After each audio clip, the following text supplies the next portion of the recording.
रायगड जिल्ह्यातील रोहा तालुक्यात तांबडी येथील मुलीवर अत्याचार व खून केल्याची घटना 2020मध्ये घडली होती। या घटनेने रायगड जिल्ह्यासह महाराष्ट्र हादरला होता। राज्यातील दिग्गज लोकप्रतिनिधींनी घटनास्थळी भेट देऊन खटला सरकारतर्फे फास्ट ट्रॅकवर चालविण्याचे जाहीर केले होते। तरीही खटला तब्बल 5 वर्षांहून अधिक काळ चालला। या अत्याचाराच्या घटनेतील आरोपींची निर्दोष मुक्तता न्यायालयाने केली। त्यानंतर तांबडी येथे मराठा समाजासह बहुजन समाजाची बैठक झाली व पोलीस ठाण्यावर मोर्चा काढण्याचा निर्धार व्यक्त करण्यात आला आहे। यावेळी गावकऱ्यांनी मांडलेले मत काय आहे ते पाहूया। शिक्षण कोर्टामध्ये तो अनपेक्षित होता। उज्ज्वल निकम साहेबांपर्यंत त्यांनी पण सांगितलं होतं की आरोपींना फाशीची शिक्षा होईल आणि आरोपी निर्दोष सुटले।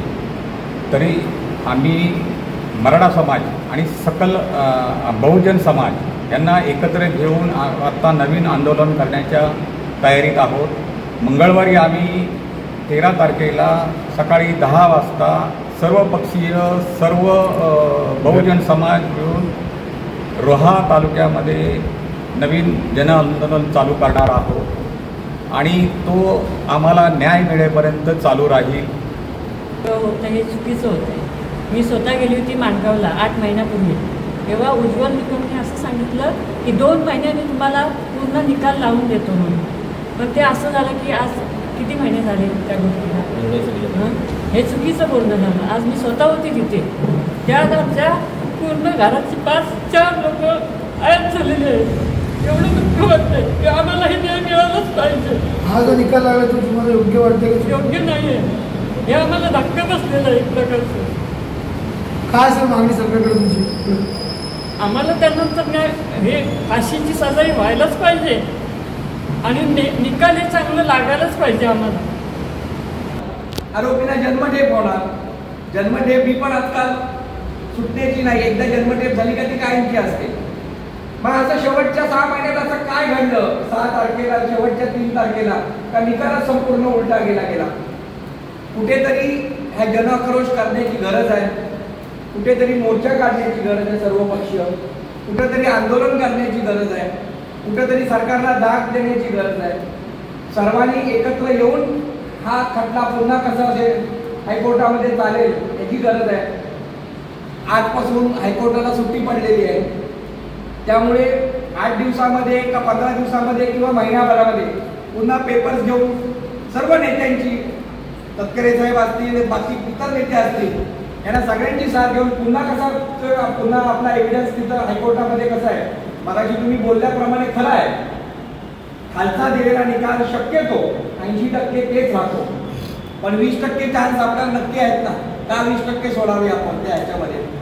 आपल्या भगिनीला जर न्याय द्यायचा असेल त्या मांदेकर कुटुंबाला जर न्याय द्यायचा असेल एवढं नक्की ना का तिला खून झालेला आहे एवढं तर नक्की ना कुणीतरी केलेलं आहे ना।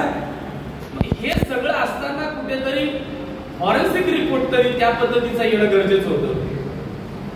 आणि आम्ही ज्या वेळेला वर्षभरापूर्वी सन्माननीय उज्ज्वल निकम साहेबांबरोबर आपल्या तालुक्याचे अध्यक्ष सन्माननीय अप्पासाहेब देशमुख आम्ही सगळेजण उपस्थित होतो त्यावेळेला उज्ज्वल निकम साहेबांनी आम्हाला स्पष्टपणे भूमिका सांगितली की 2 महिन्यामध्ये आपल्या मुलीला न्याय मिळणार आहे आणि 2 महिन्यामध्ये न्याय मिळवून देत असताना कठोरातली कठोर शिक्षा या त्या आरोपींना मिळणार आहे।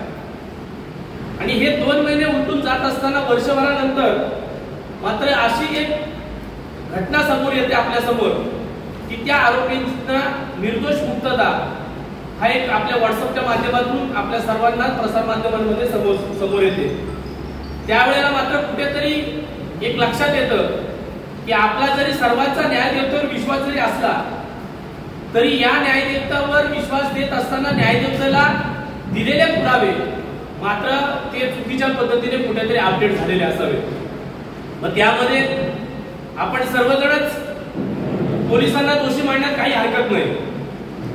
कारण जर का पोलिसांनी त्या ठिकाणी चौकशी केली चौकशीचा रिपोर्ट त्या ठिकाणी आपण सादर केला ते सादर करत असताना समोरचा आरोपी जर का मी तो गुन्हा केलेला आहे हे जर का त्या ठिकाणी मान्य करत असताना त्या ठिकाणी जे अंश किंवा त्या ठिकाणीचे सिम्पटम्स जे पुरावे आपण त्या ठिकाणी दिले गेले काही 17 या 173 पाण्यांच्या जजमेंटमध्ये ज्या लोकांची चौकशी तुम्ही त्या पद्धतीने केली ती चौकशी पूर्णतः या मुलीला न्याय देण्याच्या दृष्टिकोनातून एक पूरक बाजू असताना कुठेतरी हा न्याय चुकीच्या पद्धतीने हाताळला गेला आणि हा हाताळला जात असताना आपण मात्र गाफील राहिलो. परंतु मित्रांनो लक्षात घ्या, सेशन कोर्टामध्ये जो निकाल लागतो तो निकाल पुन्हा हायकोर्टामध्ये कायम राहण्याची प्रथा असते. मग आता आपल्याला काय करायला लागेल? आता त्या भागातले मान्यवर आहेत, नंतर आपल्या समाजाचे जे प्रमुख आहेत आप्पासाहेब ते सुद्धा आहेत आणि आपण सर्वजण सगळ्या समाजातले सगळ्या धर्मातले आपण लोक आहोत. कारण मुलगी ही कुठल्या समाजातले आणि जातीतले जरी असते तिच्यावर अत्याचार करणाऱ्याला धर्म आणि जात नसो हे आपण आजपर्यंत सांगत आलेलो आहोत. 2-3 घटना रोहामध्ये घडल्या आणि त्या गोष्टीचा साक्षीदार आहे. आणि काय त्रास झाला आम्हाला तेही तुम्हाला माहिती आहे. अष्टमीची घटना, त्या मुलीवर सुद्धा, लहान मुलीवर सुद्धा अत्याचार झाला. त्या घटनेचं सुद्धा पुढे काय झालं? पण नंतर प्रश्न विचारले जातात पत्रकार कुठे कमी पडत काय पडतात. आता न्यायालयामध्येच बाजू मांडण्यामध्ये जर संबंधित वकील संबंधित सरकार जर कमी पडत असेल तर दोष द्यायचा कुणाला? तर आपण सगळ्यांनी पुन्हा तालुक्यातले सर्व बहुजन समाजाने आपण एकत्र येऊ याचा आपण केसेचा पाठपुरावा करायला पाहिजे. आणि दुसरी गोष्ट त्या काळामध्ये मला असं वाटतं तत्कालीन PI हे बनगर साहेब होते आणि बनगर साहेबांच्या काळामध्ये 2-3 केसी घडलेल्या आहेत. त्या कुठे केसीमध्ये मला वाटत नाही की पीडितेला किंवा त्या कुटुंबाला न्याय मिळाल्याचं ऐकवत नाही. बरोबर ना मोरे साहेब? म्हणजे आपण तसा जर विचार केला तर आपल्या जजमेंट आपल्या लक्षामध्ये येतं. आता 173 पानांचा जजमेंट हा इंग्लिशमध्ये आहे. त्या जजमेंटचा थोडासा आपण विचार केल्यानंतर त्यांनी जे पुराव्यामध्ये कुठेतरी आपण कमी पडलो, साक्षीदारमध्ये कमी पडलो. पण ह्या गोष्टी ज्यावेळी वकील आणि ते पण उज्ज्वल निकम सारखे ख्यातनाम वकील असतील त्यांना महिनापूर्वी जजमेंट येतो, केसीचा निकाल काय लागणार आहे. वकील आहेत म्हटलं त्यांना जजमेंट आलं पाहिजे. मग त्यांना जजमेंट काय आलं नाही? त्या पीडितेच्या कुटुंबाला आपण सर्व आपल्या समाज बांधवांना सगळ्यांना आपल्याला का अंधारात ठेवलं गेलं याच्या गोष्टीचा कुठेतरी आपण विचार करायला पाहिजे. आणि काल हे मिटिंग झाल्यानंतर आता ह्या वेळेमध्ये पत्रकार परिषद घ्यावी आणि ह्या प्रकरणाला आपल्याला सर्व पत्रकारांच्या माध्यमातून हा प्रकरण किती आपल्यावर अन्याय करणारा आहे आणि हा रोहेकरांवर अन्याय लक्षात घ्या. मी म्हटलं गुरुवार हा आपण काळा दिवस त्या तारखेचा आपण पाळायला पाहिजे. तर प्रत्येकाने आपली मतं मांडा, कारण आपल्याला ही लढाई मोठी आहे. सुरुवातीची लढाई आपण कमी समजू. आता लढाई सेशन कोर्टाचा आपल्याला निकाल जर बदलायचा असेल तर नव्याने आपल्याला काय त्याच्यामध्ये करता येईल, म्हणजे निवृत्ती न्यायाधीशांची समिती, ATSची काय मागणी असं आपल्याला करता येईल.